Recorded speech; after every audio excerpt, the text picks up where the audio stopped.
राधे राधे दोस्तों, क्या आपने कभी सोचा है कि स्वयं भगवान आपके सामने आ जाएं, आपकी आंखों के सामने खड़े हों, तो क्या आप उन्हें पहचान पाएंगे?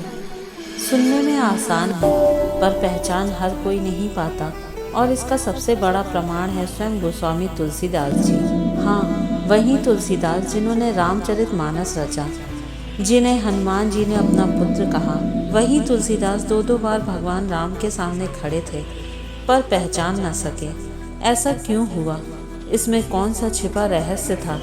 और कैसे एक तोते ने वह तत्व ज्ञान दिया जिससे भगवान प्रकट हो गए? आज की यह कथा सिर्फ कथा नहीं, तत्व ज्ञान का गूढ़ रहस्य है। एक रात्रि चित्रकूट में तुलसीदास जी राम कथा सुना रहे थे। उनके शब्दों में भक्ति थी, भाव था, पर एक चीज कम थी, तत्व ज्ञान का पूर्ण प्रकाश। उसी समय एक प्रेत, जिसे तुलसीदास जी ने सदृति दी थी, बोला, बाबा क्या आप जानते हैं, हर दिन सबसे पहले एक ही महापुरुष आपकी कथा में आते हैं और सबसे आखिर में जाते हैं। तुलसीदास जी चकित हो गए।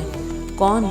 प्रेत बोला, स्वयं हनुमान जी। यह सुनते ही तुलसीदास जी का हृदय धड़क उठा। दूसरे ही दिन कथा के अंत में उन्होंने भक्तों के बीच खोजा, और जैसे ही एक दिव्य स्वरूप खड़े हुए, तुलसीदास जी उनके चरणों में गिर पड़े। हे प्रभु, मुझे मेरे राम से मिला दीजिए, उन्होंने रोते हुए कहा। हनुमान जी बोले, कल इसी चित्रकूट के जंगल में तुम्हें श्री राम जी के दर्शन हो जाएंगे। अगली सुबह से ही तुलसीदास जंगल में बैठ गए, मन में व्याकुलता, नेत्रों में प्रतीक्षा। थोड़ी देर में घुड़सवारों का बड़ा दल वहां से गुजरा और अंत में दो दिव्य युवराज घोड़ों पर सवार होकर पहुंचे। उनके तेज में सूरज की चमक थी, उनकी चाल में साम्राज्य की गरिमा, उनके नेत्रों में दया और प्रेम का मधुर प्रकाश। पर तुलसीदास जी उन्हें देख ही रहे थे, पर पहचान नहीं पा रहे थे। वे तो स्वयं श्री राम और लक्ष्मण थे। हवन की सुगंध हवा में तैर रही थी, पर तुलसीदास जी का भाग अभी भी नहीं खुला था। कुछ देर बाद हनुमान जी आए। वो दोनों तुम्हारे सामने से गुजरे, पर तुम उन्हें पहचान न सके। यह तत्व ज्ञान की कमी है पुत्र। तुलसीदास जी के हृदय में पछतावा भर गया। दिन बीत गया। तुलसीदास जी चित्रकूट के घाट पर रोज की तरह चंदन घिस रहे थे, भक्तों के माथे पर तिलक लगा रहे थे। तभी दो तपस्वी उनके सामने आए, साधारण वेश पर दिव्य आभा। बाबा, हमें भी तिलक दीजिए। तुलसीदास जी ने चंदन लगाया और उनकी आंखें अनायास ही भरने लगी। हृदय में अद्भुत आनंद, पर पहचान अभी भी अधूरा। वे फिर भगवान श्री राम लक्ष्मण ही थे। हनुमान जी दूर से यह दृश्य देख रहे थे। उनके मन में दया उमड़ आई, मेरा यह भक्त फिर चूक जाएगा। और तुरंत उन्होंने तोते का रूप धारण कर लिया और उसी पेड़ की डाली पर जा बैठे जिसके नीचे तुलसीदास जी बैठे थे। चंदन लगाते लगाते तुलसीदास जी का मन दुविधा में था कि तभी पेड़ से तोते की दिव्य आवाज आई।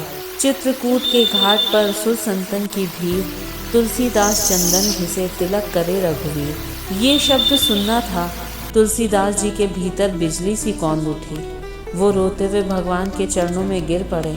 हे प्रभु, आपने मुझे इतना समय पहचानने में लगा दिया। श्री राम ने मुस्कुराकर अपने कर कमलों से उन्हें उठाया। तुम्हारे हृदय की भक्ति सच्ची थी, बस ज्ञान की अंतिम कड़ी बाकी थी।